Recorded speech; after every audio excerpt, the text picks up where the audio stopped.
7 minutes. We're going to go kind of in order of the flyers. So we're going to go from Sarita to Lisa to Lani to Cleophas, if that's okay. I think Cleophas, you're the only one I didn't check in on, so let me know. And everyone has 7 minutes. I will do the obnoxious thing, which is I will give you, okay, like, whoa, I gotta do it like that, a 2-minute warning, okay, and a 1 minute. And then if you feel like it seems like you're still in the middle of it, I may give you a 0 minutes. So that's when you want to wrap up. We will have a few minutes in between or after each presentation for some brief questions. So as you're listening to your brilliant colleagues, feel free to scribble some notes of questions that you would like to ask. And that usually works pretty well. Let me get all my timer stuff out. Oh, I will also say, so welcome everyone who's logging on. We're about to start the Faculty Lightning Lounge. This is sponsored by UNM Advance, the Center for Teaching and Learning, the Office of Academic Affairs, and the Office of the Vice President for Research. So we're going to go ahead and get started, even though people may continue to log on, so that we can give everyone their due time. Is everyone, I think, unless you are speaking, if you would be okay to mute yourself so that we don't have any feedback, that will be great. All of the presenters should have screen sharing privileges, but just let us know if you have any difficulty with that. We're going to go ahead and get started with our first presenter.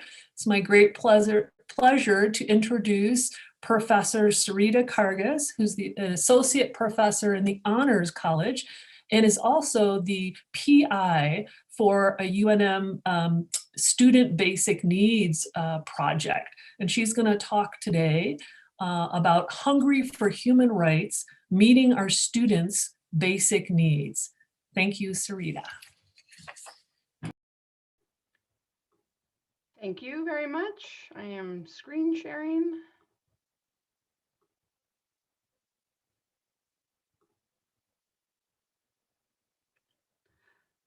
Okay, my goal today will be to present the research findings of the multidisciplinary Basic Needs Research Team and relate our work to my field of research and teaching, human rights.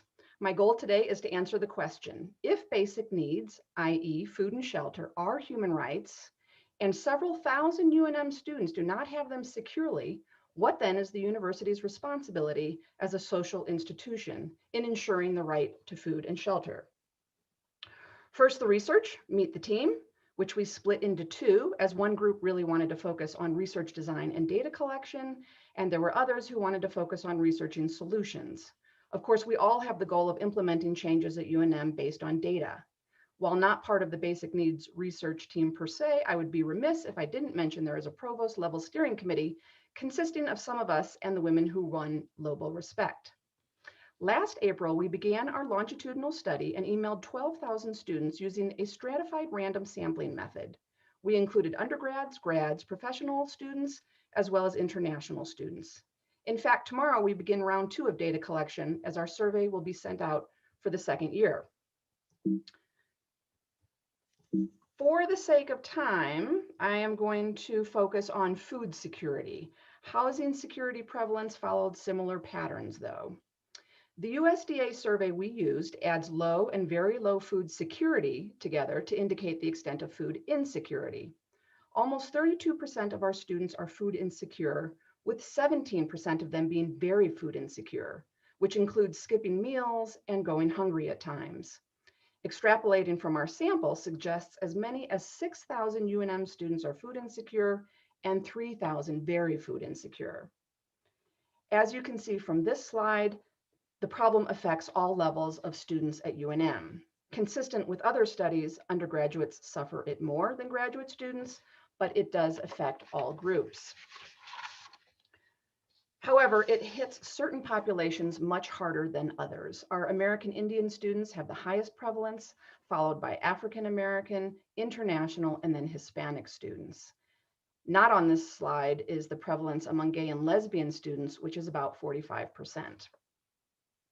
This, of course, raises questions about the relationship between food insecurity and educational inequality, when those racial ethnic groups at risk of being most insecure are also those with the lower graduation rates. Pursuing a degree increases the chance of being food insecure for reasons that the universities are partially responsible for, though reduced government spending on education gets most of the blame for sure. Nationally, the cost of attendance and student fees have risen dramatically, while aid has not kept pace. Notice the fourth bullet point that a majority of students live below the poverty line, and many do not have family support. Okay, now allow me to provide a minute or two introduction to the international human rights system.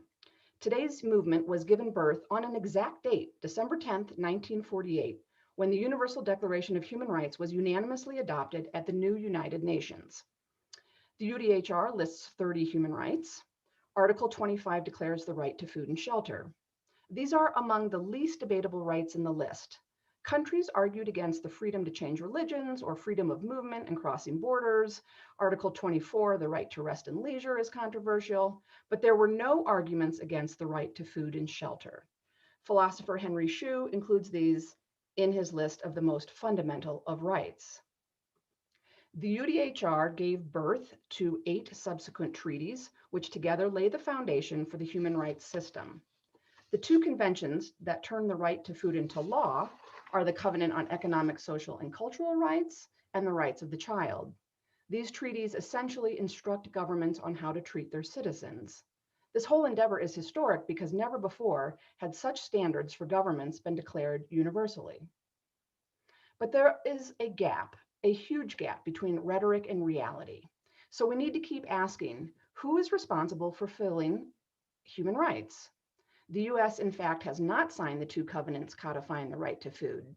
Does this mean that universities should play an even bigger role in promoting the right to food? This is what the UDHR preamble declares, that every individual and every organ of society has a duty to uphold rights. Yet talk of responsibility has mostly been ignored by the human rights movement. Very little has been written on the topic. Except in a recent book, Catherine Sinkic, a Harvard political scientist, uses the phrase agents of justice. Sinkic lists these as agents. As the agents cannot promote all rights equally, they should do so for those their organization has a particular effect on, or those related to their organization's mission. Of course, I'm interested in exploring the role of universities in addressing the right to food and shelter. Universities have a special role, partially because of the responsibility they bear in the high cost of getting an education. Pursuing a degree requires great financial risk for many, and being food insecure has negative health consequences as well. And by the way, 34 million Americans have some college credit, no degree, and a mountain of debt. What can the university do? The provost and chancellor did financially support our research, but there are other ways our university can address needs in security. None of these come without effort, and some are controversial. They range from the immediate need to increase the resources of the Lobo Pantry to a long-term review of scholarship requirements for undergraduates so they can hold jobs, to paying graduate assistants enough to live on. And finally, I agree with Sinkic that our ultimate goal includes that we engage in norm changing. For students, the norm should be that it's normal to seek help and that they needn't feel embarrassed by their needs, which our focus groups revealed was a big issue. At the institutional level, we need to change the norm that it's someone else's responsibility to see that our students have enough food. The norm should be that our university spends more ensuring basic needs are met. In a steering committee meeting, Pamela Cheek used the apt phrase to describe helping students as feeding student success. We aren't talking about charity. We're talking about ensuring their success, and may I add, ensuring their human rights. These are a couple of posters made in an honors art class, which are available for adding to your syllabi to help us change these norms. Thank you.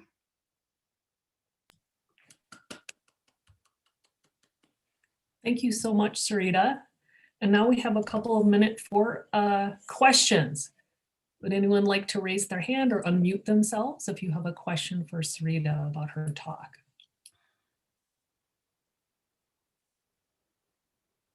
I have a quick question then to start off with. Sarita, you mentioned that these are the results that you presented for the first survey that you did of UNM students. I'm imagining that the second survey you do will be quite different because of COVID. What are some of the differences you're expecting to see in your second survey? Well, that's the big question. What will the quantitative difference be? We did the survey, we had scheduled the survey to do March of 2020, and then the president announced the closure of the university, so we moved it to April, and that was at the beginning of chaos for a lot of student lives. So we'll see. In fact, our numbers are very similar to other numbers across the country pre-pandemic, 3 and 1 for food insecurity. So we don't know. We held focus groups though, and we know our students were hit hard with job loss because undergraduates tend to have low paying jobs in restaurants and in hospitality. So the thinking is that that's not going to spring back instantly. So we'll see. We have changed the survey a little bit to add mental health questions, and then we'll keep revising the focus groups to drill down deeper into different student experiences, because international students might have food insecurity for different reasons than Native American students, for example. Thank you. Any other questions or comments for Sarita? I have a question. Sarita, do you know, has the food pantry seen an increase in usage because of COVID or a decrease because of access issues? Or I think it might be decrease. It's hard to say because students aren't on campus. It is a drive-by situation, but it's only open 2 hours a week due to COVID. So 2 hours from 11:30 to 1:30 on Mondays prohibits people for all sorts of reasons. And when our focus groups revealed that students are embarrassed, there's a lot of reasons why students don't visit the food pantry. So we're hoping to see that an advertising campaign that it will come out of this honors art class that used Lobo Respect and the pantry as a client might up pantry usage. you know, I wonder, since there's been so much media coverage of people having to get food assistance that never had to get it before, if that will be changing perceptions too. Right. In which way? Mm-hmm. Thank you, Sarita. I wanted to let you know too that in some of our sample syllabi, we put some statistics on food insecurity in some of your resources to try to destigmatize that. So that's been very useful. Thank you so much. And can I just add, yes, Erin, that we just have a basic needs website where our report is and where we will put up more of these posters if people would like to download them. Thank you. Thank you so much. Next, we have Assistant Professor Lisa Marchiondo, who is from Organizational Studies in the Anderson School of Management. And the title of her talk is Shielding the Harms of Workplace Age Discrimination. Great, thank you so much. So I will be talking today about age discrimination in organizations. And unfortunately, ageism is alive and well, both in organizations as well as society more generally, as reflected in this quote by the former EEOC chairman, who wondered whether employers and the public generally even realized age discrimination is illegal. And I should note, in the United States, it's only illegal for workers over the age of 40. In a recent study, a collaborator and I, Ernest Gonzalez at NYU, found that the prevalence of age discrimination in organizations was very high for older workers who have received the bulk of research attention. But interestingly, we also found that it was almost as high for workers under the age of 30. So this curvilinear pattern seems to exist with regard to its prevalence, although again, very little research has attended to those younger workers. It probably won't surprise you to learn that the more age discrimination workers experience, the worse consequences they have over time. This includes retiring at earlier ages, worse psychological well-being, as well as even physical health consequences long-term, as well as crossover to their partners and their spouses at home. So it doesn't just stay isolated to the workforce, but ends up affecting the psychological well-being of their partners as well. And most of this research, 2 notes. One is that it has all focused on older workers. And so in the current study I'm going to show, we also tie in the experiences of younger workers. And most of this has also been longitudinal using nationally representative data sets over the span of 4, 6, 8 years. So pretty substantial effects there. Another question we wanted to address in the study, though, was how to intervene. And I'll start by just noting there are many approaches to intervening in different forms of workplace discrimination. And I do want to highlight that leaders play a critical role in shaping respectful and inclusive cultures and climates. So not to overlook that by any means. We wanted to ask, though, in this study, what about targets and victims? Is there anything that we can do to give them some agency to prevent those negative outcomes that I just showed you, especially in the short term? So my collaborator, Trevor Spolma, who's at Anderson with me, had an idea of applying self-affirmation interventions as a way to intervene. Self-affirmation theory states that everyone has a fundamental goal to maintain self-integrity and a sense of adequacy, that I'm worthy. And so scholars developed a very effective intervention around this theory, which states that when people's self-integrity is threatened, one way that we might be able to restore their sense of self-worth is by helping them affirm the values that are most important to them. And I should note that most of this has been applied in the realms of education and health. So to give you a couple examples here, scholars have found that when students of color engage in self-affirmation interventions over the course of a year while they're in school, there's less of a GPA and grade gap between them and white students. A similar effect we see for girls and women in STEM. In the health domain, people trying to quit smoking who do self-affirmation interventions report less defensiveness and more success in that attempt to quit. And also people recently diagnosed with chronic health illnesses find that these interventions can buffer the stress of those diagnoses. We were surprised, though, to find that despite its efficacy, this intervention has rarely been applied to workplace issues and cases in which workplace threats to people's sense of adequacy and worth, it hasn't been addressed to try to buffer against that. So I'll go through the methodology we used pretty quickly. We have 2 studies. The first one included older and younger workers, full-time workers. The second study also included middle-aged workers, and they were multi-wave field experiments. And so as part of this experiment, people were randomly assigned to one of 2 conditions. Either they were instructed to affirm their personal values, which I'll show in just a moment, or to a control condition. So for the self-affirmation experimental condition, well, I should note everyone ranked 10 values according to their personal importance. Then for the folks randomly assigned to the self-affirmation intervention, they were then instructed, consider your 2 or 3 most important values and write an essay explaining why they're important to you.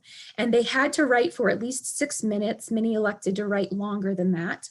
And the thought here with this intervention, which we borrowed from previous studies, is that it makes these other domains more salient, and people might become more aware of other resources at their disposal and generate more positive emotions. In the control condition, they considered their 2 or 3 least important values and instead wrote why those values might be important to someone else. So I'll skip this methodology for sake of time, but we measured it over the course of 2 weeks. And what we found in the first study is that for participants in the control condition, the more age discrimination they experienced at work, the stronger threat appraisals they felt. They felt threatened by those experiences. Interestingly, though, as we hypothesized for the participants in the self-affirmation condition, that relationship was no longer significant.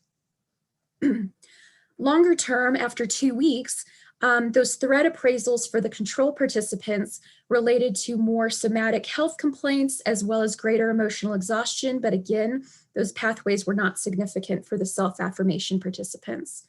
And in study 2, it was a similar design, but we looked at counterproductive work behavior, negative behaviors like petty theft and undermining your organization, as well as thriving at work. So people in the control condition experienced less energy and reported less learning and opportunities for growth, whereas that wasn't the case for the self-affirmation participants.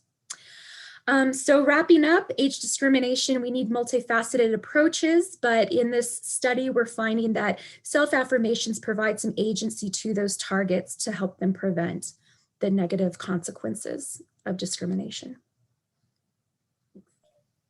Thank you. Questions or comments for Lisa's presentation? If you want to stop sharing your screen, then I can see everyone. You can either raise your hand or unmute if you have a question for Lisa.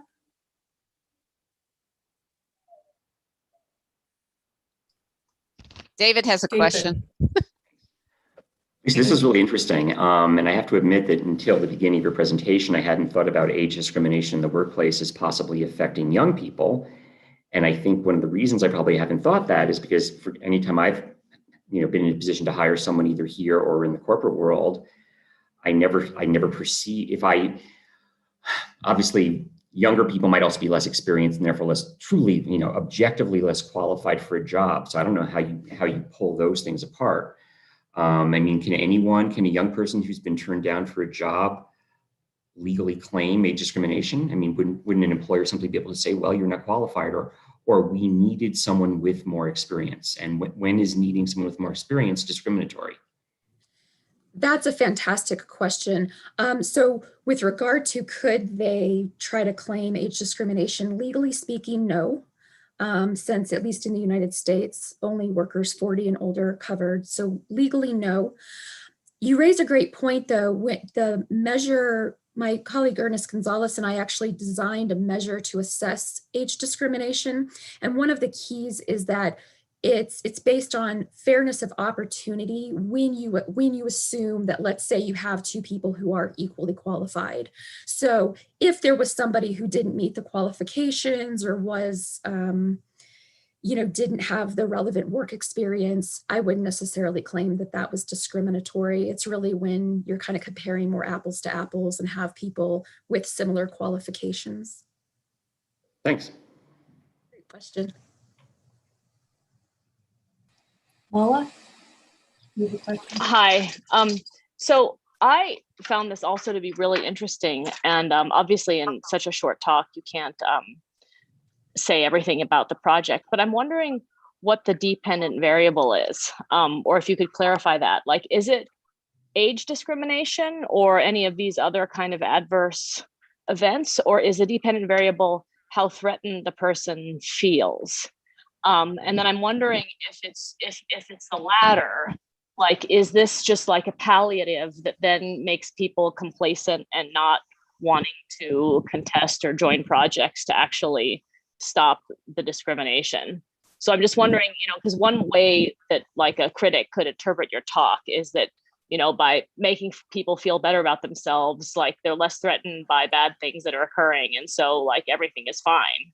But in fact, some of the, if there is age discrimination going on, then like maybe it's good for people to feel threatened by it. I mean, obviously it's not good for people to feel threatened by it, but at least to be aware that they're experiencing discrimination and they might report it, or they might, this might be something that they get mobilized against. So I'm just wondering what the dependent variable is, and then how that relates to broader, longer term strategies to stop the discrimination.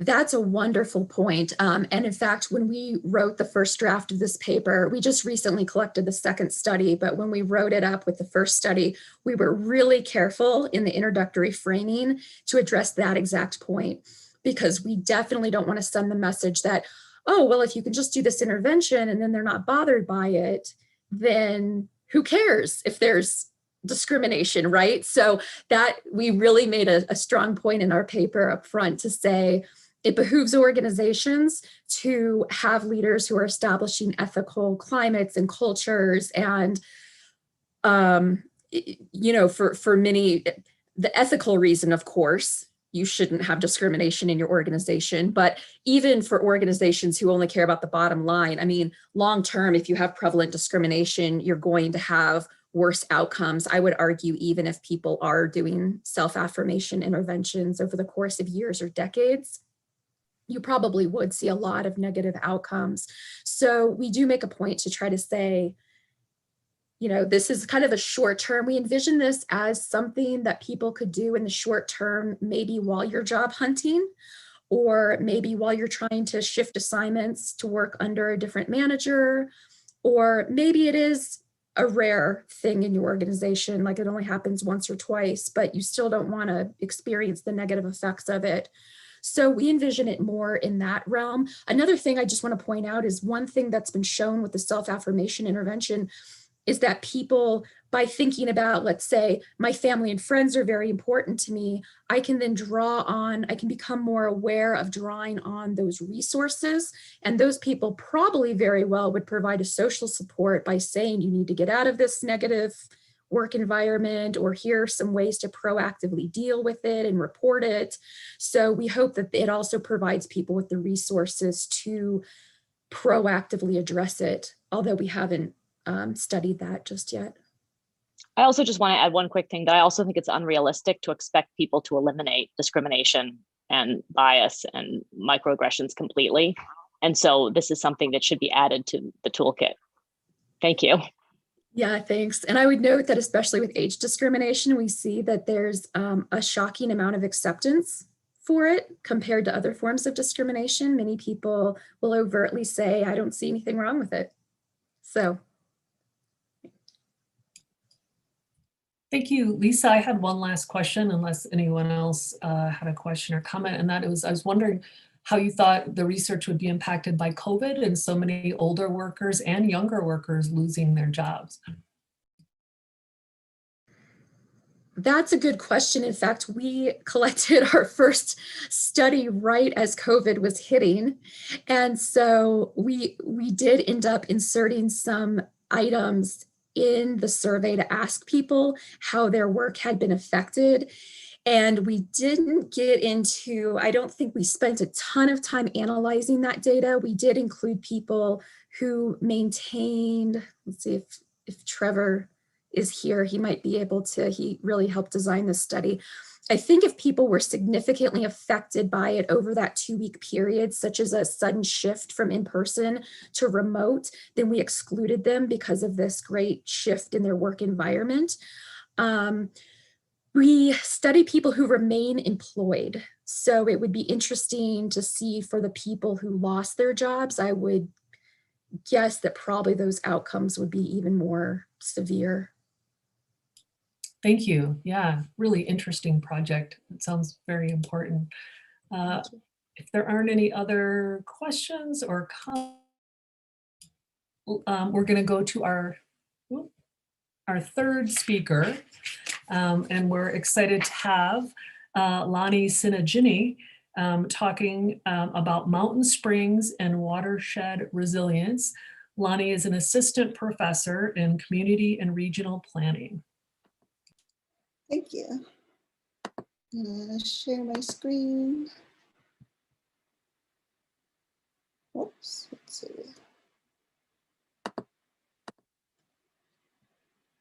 Okay. Good afternoon, everyone. Thank you for being here. Today I plan to weave together different aspects of my research by talking about different ways springs contribute to the resilience of mountainous watersheds. Let's start off by discussing why mountain water resources are important. In the Intermountain West, mountains typically receive the highest amounts of precipitation. Because of this, mountains store a lot of water through snowpack and groundwater, and our mountains also act as headwaters to larger river basins. This map shows annual precipitation on the Navajo Nation, and you can see that the Chusca Mountains receive the highest amount of precipitation on the reservations, and they are also the only location where perennial stream flow is generated within Navajo Nation boundaries. I'll first discuss how many mountain springs are used as sources of drinking water. About 30 to 40% of households on the Navajo Nation lack access to running water. So many community members who must haul water rely on nearby springs as an alternative water source. Because mountains receive high amounts of precipitation, mountain aquifers that supply water for springs are reliable sources of drinking water. These photos show some of the springs in the Chusca Mountains that are relied upon for different uses. The Sebato Spring, which you see here on the right, is a developed spring that was recently updated through efforts by local community members to safely meet drinking water standards and to become more accessible. And this upgrade project was, accelerated because of the COVID pandemic. I'll next transition to talking about the role of springs in streamflow generation in mountainous watersheds. This photo here shows flow from a spring that is also a tributary to one of the perennial streams that I study in the Chusca Mountains. Part of my research focuses on understanding how streamflow generation in semi-arid, snow-dominated mountainous watersheds is generated. So when studying streamflow generation, I was particularly interested in looking at groundwater contributions to streamflow in these mountainous watersheds. A two-dimensional conceptual model of streamflow generation considers mountain bedrock to be relatively impervious. So streamflow is primarily generated through water that flows on top of the surface or in the near subsurface as they eventually make their way to stream beds. However, there have been more recent studies that have shown three-dimensional streamflow generation in some watersheds with more permeable bedrock. These studies have shown that there can be significant contributions of groundwater to streamflow through local, regional, and even deep groundwater flow paths that can go hundreds to thousands of meters deep in the bedrock, in addition to the shallow and surface runoff. However, when studying streamflow in the Chusca Mountains, I found that streamflow generation in the watersheds in the Chusca Mountains fit neither the two-dimensional or three-dimensional streamflow generation models. This is because of the geologically complex nature of the bedrock in the mountains. The Chusca Mountain bedrock is primarily made up of the Chusca sandstone, which is the main formation that makes up the surface geology of the mountain, and it is partially capped by volcanics and underlain by folded and less permeable formations such as the Todilto limestone and the Chinle formation. Because the Chusca sandstone has a relatively high hydraulic conductivity and receives a lot of recharge through snow in the Chusca Mountains, it acts as an aquifer where groundwater from the Chusca sandstone is a large contributor to streamflow in the 4 perennial watersheds in the mountains that you can see on the map here on the left.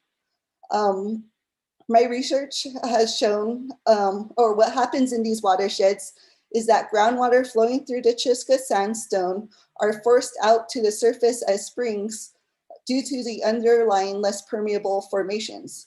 My research has shown that springs are major contributors to streamflow in perennial watersheds, and these watersheds are both ecologically important and important for recreation, agriculture, and ranching practices in the area. Additionally, these streams recharge surrounding shallow aquifers, which are also relied upon for drinking water in the communities. So finally, I will talk about the role springs play in post-fire recovery of vegetation in mountainous watersheds. In June of 2014, a large wildfire called the Sayet Lake Fire burned a large portion of the Sayet Creek watershed in the southern end of the Chusca Mountains. While visiting the burned portion of the watershed a few months after the wildfire, I noticed that there was quick revegetation around springs in the burned portion of the watershed.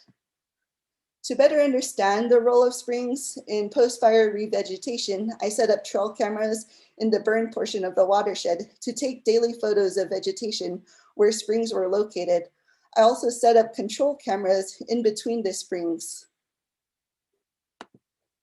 So this time-lapse video shows daily photos taken between May and October in the year following the wildfire. The photos on the left are from a camera facing a spring, and the photos on the right are from a camera about 30 meters away from the same spring, facing the same hill slope. You can see in the video that more abundant and diverse vegetation is regrowing around the springs. Because these springs flow perennially, they provide a constant source of soil moisture in the area. And this soil moisture allowed any seeds or buds stored in the soil to be protected from the fire and to quickly regrow and not be outcompeted by invasive species known to colonize burned areas, such as aspen, bracken fern, and thistles, like you see on the video in the right.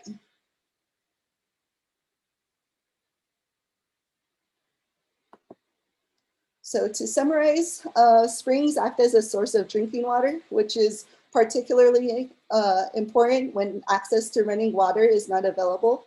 Springs also act as sources of stream flow and can be the only source of stream flow, particularly when there hasn't been any recent precipitation. Finally, I showed how springs can act as areas of fire refugia, where springs protected buds and seeds stored in soil from being burned during wildfire and provided a readily available source of water for these seeds and buds to spur quick regrowth in parts of the burned watersheds. However, mountainous springs are still vulnerable to impacts of climate and land use changes, and more monitoring and protection of springs are needed to preserve the important functions of springs that I described today. And that's all I have. Thank you.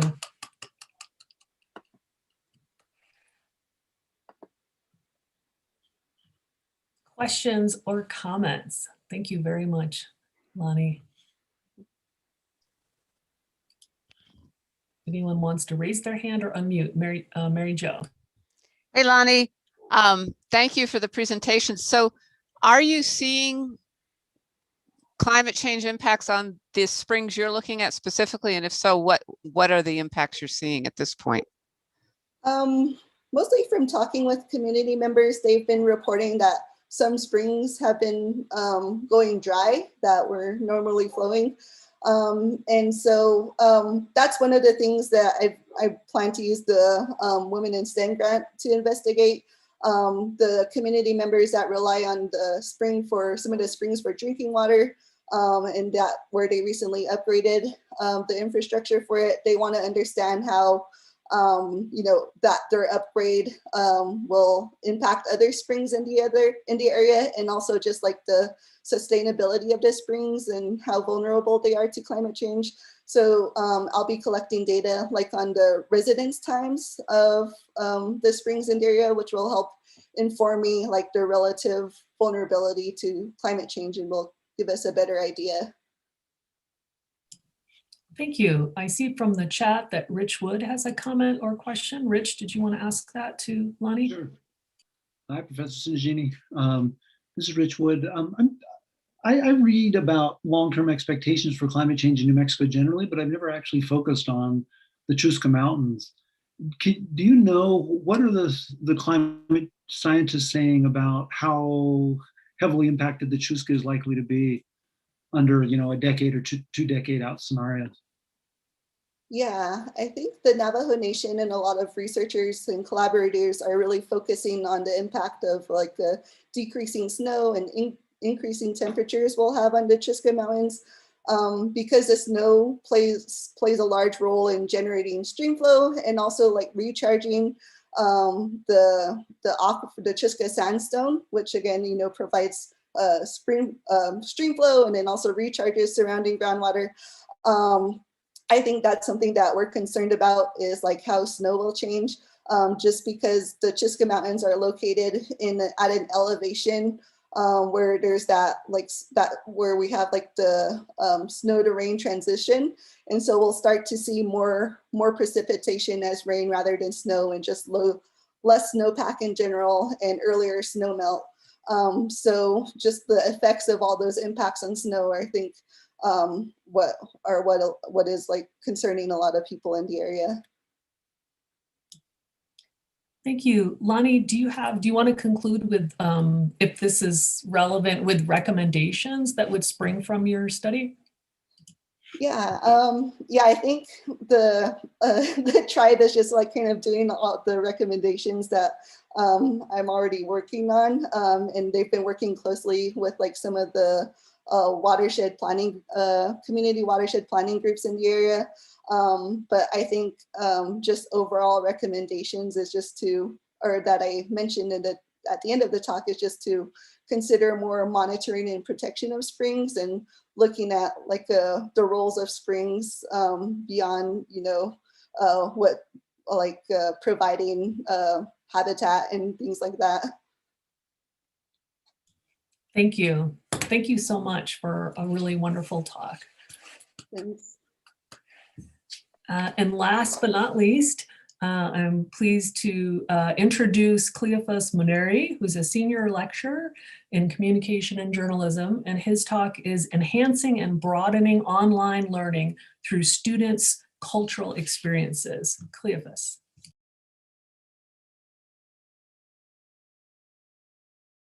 If you need to unmute, Cleophas.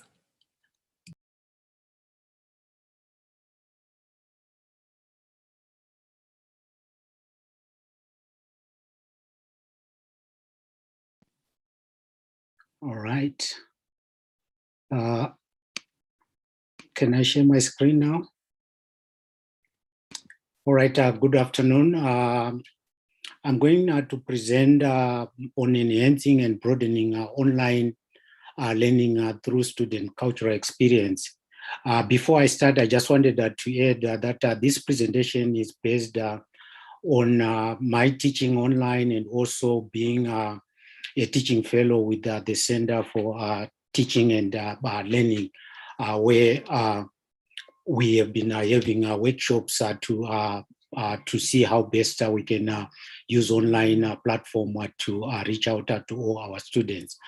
So in terms of my presentation, so this is a presentation mainly based on my teaching and also some of the work that I have done, and also from developing online classes that have gone through peer reviews and also the student comments that I have received over the years.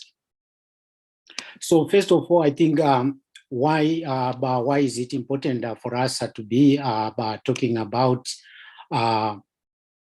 culture in online instruction? I think there's need for us to acknowledge the different and also unique perspective that students bring to the classroom. I think that's first important, and also the need to save and reach out to all our student population who come from a diverse background. Having said that, I think our thinking about culture also frames our ideas and perceptions. Different definitions of culture can privilege certain voices, perspective over others. So it means as instructors, we not only need to recognize where students are coming from, but also even recognize our own cultural background and how they impact our teaching. Because failure to do that, it can result in us as instructors either silencing other students. And I think we have a responsibility to minimize that. And then there are various ways in which we can define culture, but each definition obviously has consequences in terms of how we interact and with students. Some define it as unique human efforts or refinement or mannerism. And this also have consequences because normally they are done from a particular, they emanate from a particular cultural perspectives. But others also look at culture as the shifting tensions between the shared and unshared, because in a diverse cultural environment, we are always interacting with others who don't necessarily share our views. So that recognizing that shifting tension is very, very important. Having said that, I think the possible implications for these definitions of culture is that it might result in failure to incorporate diverse reading materials from in our courses. So it also might result in our inability to recognize contributions and perspectives of underrepresented minority students. So the upside of defining culture using the last example of that shifting tension between the shared and unshared mean recognizing difference and seeking ways to reach out to all students.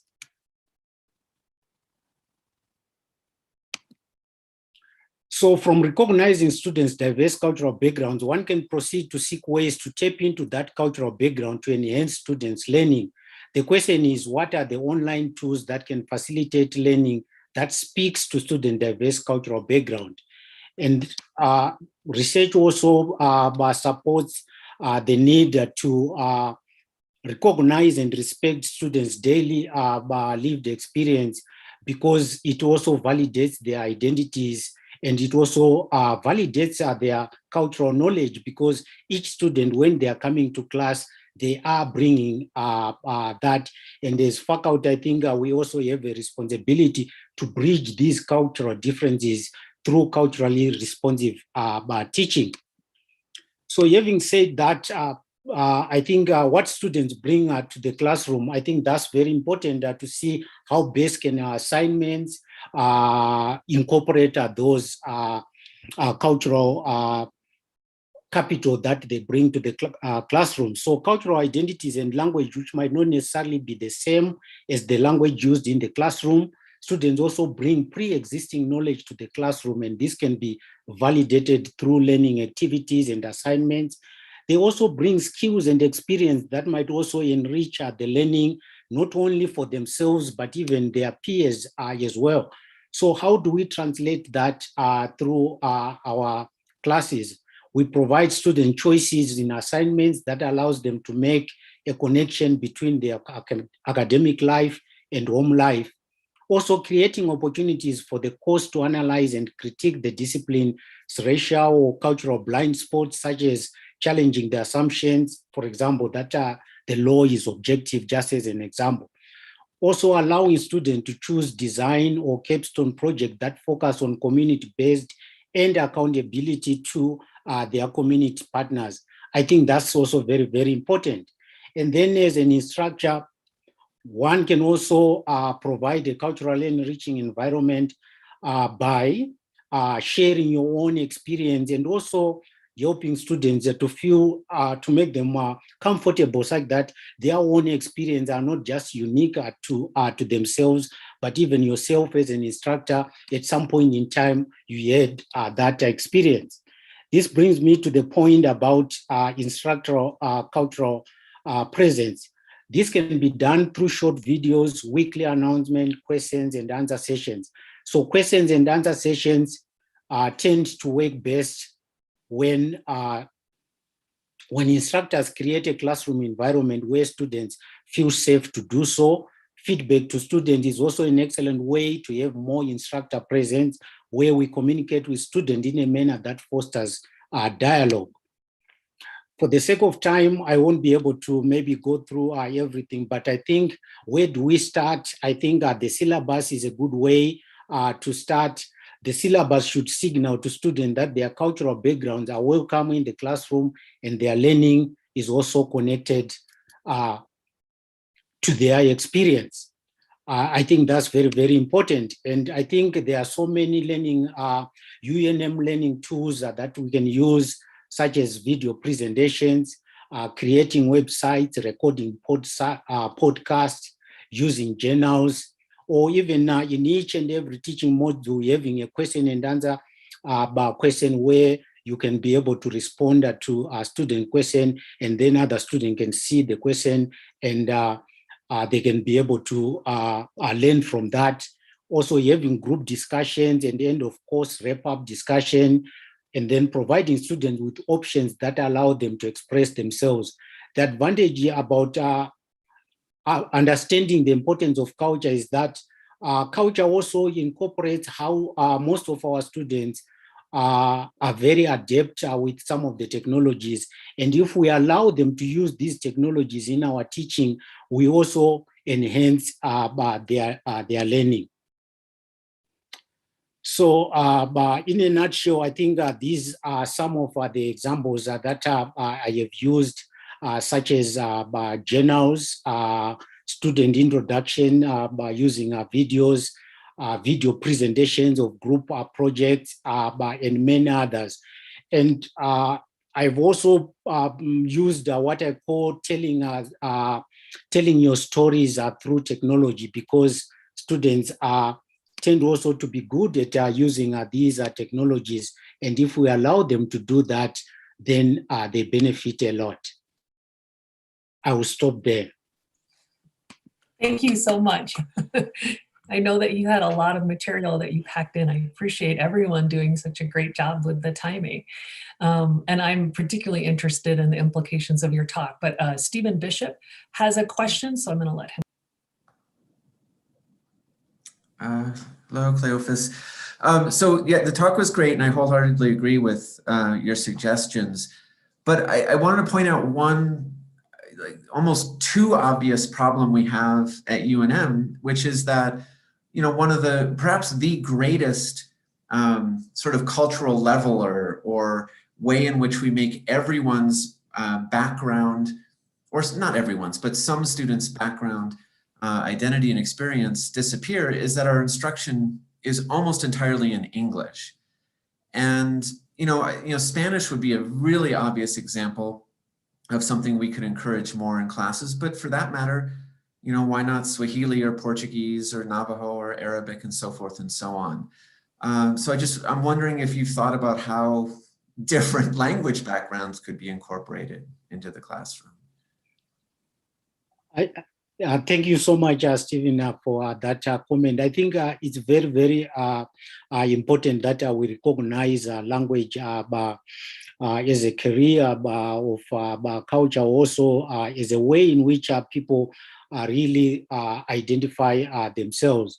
But the challenge, like you rightly pointed out, in being able to reach out is very, very difficult. But what at times, there are some ways in which one can leverage on some of those examples. Like, for example, if our students want to give an example, maybe a short example in their own language, and provide a translation that can help in doing that, I think it helps a lot. And I think even technologically, there are some now tools that can do the easy translations from one language to the other.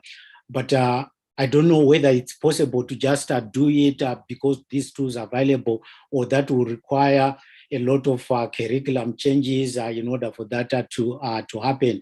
But I think I agree with you. That's very, very important, because we lose a lot in terms of what student brings by not allowing them either to use those cultural experiences. Mary Jo has her hand up. As always. Thank you for that presentation. And you know, you mentioned that students need to feel safe in order to share and present their culture. So how do you make them feel safe, and how is that different in an online environment as opposed to in person? Yes, thank you so much for that question. I think a lot of it starts from even what happens before the class starts. When you prepare, say, for an online class, you have an introduction video. It's not only just having the video, but what you include and what you say about the course and what you want, you expect from your students, can also help a lot. So I think that's also very, very important that one, the syllabus signals that students are welcome. That's the first thing. And then you allow them to say, you are all welcome because you are bringing in ideas from your experience. So before the students start the class, they watch your welcome video. They know that this instructor thinks I have something to bring to the class. And during the class, in terms of the tools, I think one other thing that I've learned over even through this fellowship is providing students with opportunities to do assignments if it's possible, in many, like some students are very good at writing. Some students, they can do even podcasts. Some students can do a video presentation, and there are tools for students to be able to do that. That also is very welcoming to students, because some students might not be very good at writing, but it does not necessarily mean they don't have something to bring to the classroom. So allowing all these and giving these options, I think, is very, very important. Thank you. Yeah. Thank you for your question, and thank you for your answer. Other questions? Any last questions or comments? And maybe this is a follow-up, Cleophas, but for instructors who are new to culturally responsive teaching and culturally inclusive teaching, what would be one thing? I heard you say something about the syllabus, but if there's one intervention that instructors can make in order to make their class more culturally inclusive, what would be a good starting place that you would recommend? I think for me, the good starting place is one being, giving having options, especially in terms of assignments, providing a broad variety of how you can assess, or having a broad range of assessment tools that are one. Allows you to actually do assessment, but also speaks to what you want to achieve with the course. So I think for me, I think that's very, very important. And generally also as an instructor, making sure you are available in many ways, because I have noticed, at least from my own experience, that at times we say students need to reach out to us if they have any issues, but at times also being proactive and reaching out to students. Many times I have done that to reach out to students. I have seen a positive response from students to say, I have always wanted to talk to you about this, but I wasn't so sure whether I could be able to bring this to you. So I think creating just a safe environment where students feel their identities are respected and also are welcome, I think for me is one of the most important thing to do. Thank you. That was very eloquent. And can I volunteer you, Cleophas, if people have questions, if they want to ask you in terms of your role as the remote teaching fellow, if folks want to reach out to you for suggestions on how to do that in their own course. Sure. Yeah. I'll be more than happy to do that. Thank you. Thank you so much. And thank you all of the presenters and everyone who took time out of their very busy end of a very busy and difficult semester to come to this. We look forward to seeing you next year. If you have a talk you'd like to give, or if you have colleagues that you'd like to nominate to give a Lightning Lounge talk, please reach out to me or Bill Stanley or Julia Fulgham and let us know who you would like to see. So thanks everyone. Goodbye. Have a good rest of the week. Thanks so much.